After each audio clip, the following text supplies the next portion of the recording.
qui revient. Et il se répète toujours dans le même ordre, continuellement.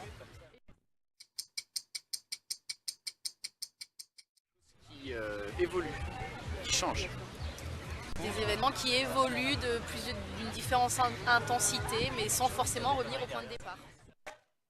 Prenons l'exemple du marathon d'Annecy. On observe plusieurs comportements possibles. Le coureur régulier qui s'est bien préparé et qui met 6 minutes le kilomètre du début à la fin. Le coureur qui connaît des variations d'allure mais qui reste régulière. 6 minutes le kilomètre 1, 7 minutes le kilomètre 2 et à nouveau 6 minutes le kilomètre 3. Enfin, nous avons le coureur aux variations irrégulières qui n'a aucune foulée dynamique, qui traîne, bref, le touriste pas préparé. Ici, on s'intéresse aux coureurs 2 et 3, plus particulièrement. Le coureur 2 court de manière cyclique, le coureur 3 connaît des fluctuations. Mais quel rapport avec l'économie? Prêt à comprendre? Un cycle en économie correspond à des variations régulières des 4 phases. Expansion, crise, récession-dépression, reprise. Et hop, ça reprend de même ampleur.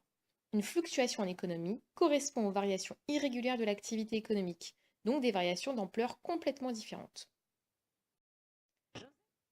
Schumpeter distingue 3 types de cycles. Les cycles longs de Kondratiev qui durent 40 à 60 ans au total.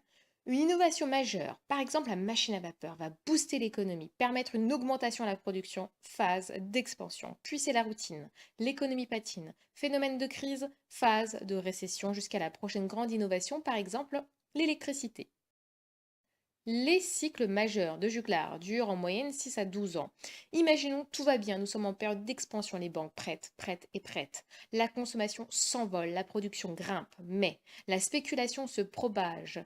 Les banques mettent le holà, réduisent leurs prêts en augmentant les taux et là, bim, crise. Les spéculateurs sont sous la paille, phase de récession jusqu'à ce que les banques refassent confiance et prêtent à nouveau. Les cycles kitchen ou mineurs, ce sont des bébés cycles de moindre ampleur, environ 40 mois. En période d'expansion, tout va bien, les entreprises accumulent les stocks pour répondre à la demande, mais à un moment donné, la production sera supérieure à la demande. Il faut donc déstocker, d'où la baisse des prix et de la production jusqu'à la prochaine phase d'expansion.